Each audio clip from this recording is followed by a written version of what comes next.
નમસ્કાર, હું છું મહેંદી અને તમે જોઈ રહ્યા છો ન્યૂ ભારત ન્યૂઝ. નજર કરીએ આજના ટોપ 25 ન્યૂઝ પર. અમદાવાદના આનંદનગરમાં ધાબે વોકિંગ કરતી વિદ્યાર્થીનીને ગળે વાયર બાંધી સિક્યોરિટી ગાર્ડે દુષ્કર્મ આચર્યું. આરોપીની હેબતપુરથી અટકાયત. ગુજરાત ચૂંટણી 2027માં 1 કરોડ ઝેનઝી મતદારો બનશે નિર્ણાયક. પેપર લીક અને શિક્ષણના મુદ્દે એબીવીપી એનએસયુઆઈ આક્રમક જોવા મળી. નીટ પેપર લીક અને વિરોધ પ્રદર્શન વચ્ચે પૂર્વ શિક્ષણ મંત્રી ધર્મેન્દ્ર પ્રધાને રાજીનામા પર ખુલાસો કરતા જણાવ્યું કે વિરોધ સમયે ઝેનઝીને ભટકાવવાનો પ્રયાસ કરવામાં આવ્યો હતો. કચ્છના રાપર નજીક બપોરે 1:34 3.3ની તીવ્રતાનો ભૂકંપનો આંચકો અનુભવાયો હતો. વડાપ્રધાન નરેન્દ્ર મોદી આજે નવી દિલ્હી સ્થિત નિવાસ સ્થાને કોમનવેલ્થ ગેમ્સના મેડલ વિજેતા ખેલાડીઓ સાથે મુલાકાત કરશે.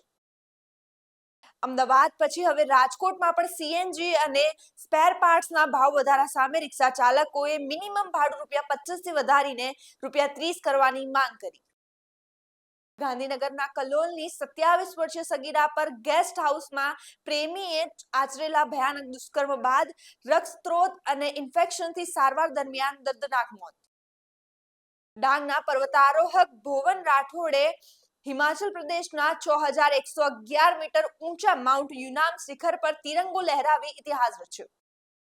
અમરેલીમાં માનવ પર હુમલો કરનારા સિંહોને ખુલ્લા જંગલમાં નહીં મુકાય. આંબરડી સફારી પાર્કમાં વિશેષ કુદરતી હેબિટેટ બનાવીને સીમિત ક્ષેત્રમાં રખાશે. ઉજ્જૈનથી દર્શન કરીને પરત ફરતા વડોદરાના 6 યુવકોના બદનાવર 4 લેન પર ટ્રકની ભયાનક ટક્કરે દર્દનાક મોત.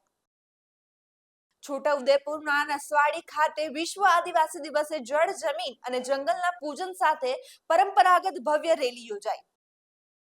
દ્વારકામાં કલેક્ટરના જાહેરનામાનો ભંગ કરનાર, જરૂરી ટોકન વિના દરિયામાં બોટ લઈ જનારા 6 માછીમારો સામે એસઓજીએ ગુનો નોંધ્યો.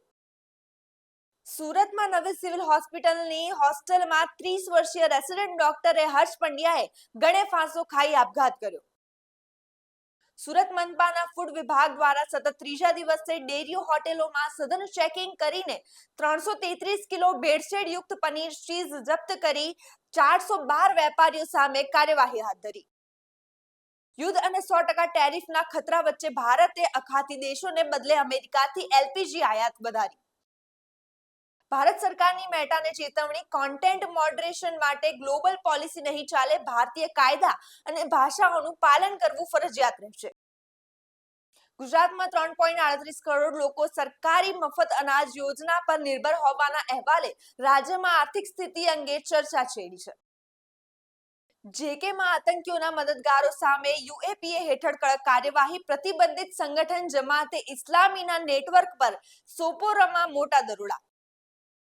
હોસ્પિટલમાં ઓપરેશન થિયેટરમાં સર્જરી દરમિયાન સોનુ નિગમે ગાયું મોહમ્મદ રફીનું 77 વર્ષ જૂનું ગીત. ઈરાક અને ઈરાન વચ્ચે તેલ નિકાસ અને દ્વિપક્ષીય વેપાર વધારવા ઉચ્ચ સ્તરીય બેઠક યોજાઈ. ફિલ્મ ટોક્સિકમાં બોલ્ડ સીન્સ બદલ ટ્રોલ થતી કિયારા અદવાનીના સપોર્ટમાં આવ્યા સાઉથ સુપરસ્ટાર યશ. સીતાપુરમાં 25થી વધુ મહિલાઓ સાથે ઓળખ છુપાવી લગ્ન અને ઠગાઈ કરનાર અનુજ દ્વિવેદી સામે તેના વહેવારીએ એફઆઈઆર નોંધાવી. મહારાષ્ટ્રના પુણે સ્થિત બારામતી એરસ્ટ્રીપ નજીક ટેક ઓફ કર્યાના ગણતરીના સમયમાં જ ટ્રેનર એરક્રાફ્ટ દુર્ઘટનાગ્રસ્ત. તંત્ર દ્વારા બચાવ કામગીરી શરૂ કરાઈ.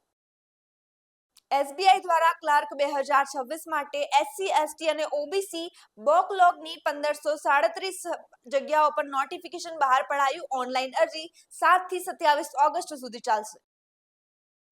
આજના ટોપ 25 ન્યૂઝમાં બસ આટલું જ. આવા જ વધુ અપડેટ્સ માટે જોડાયેલા રહો ન્યૂ ભારત ન્યૂઝ સાથે. નમસ્કાર.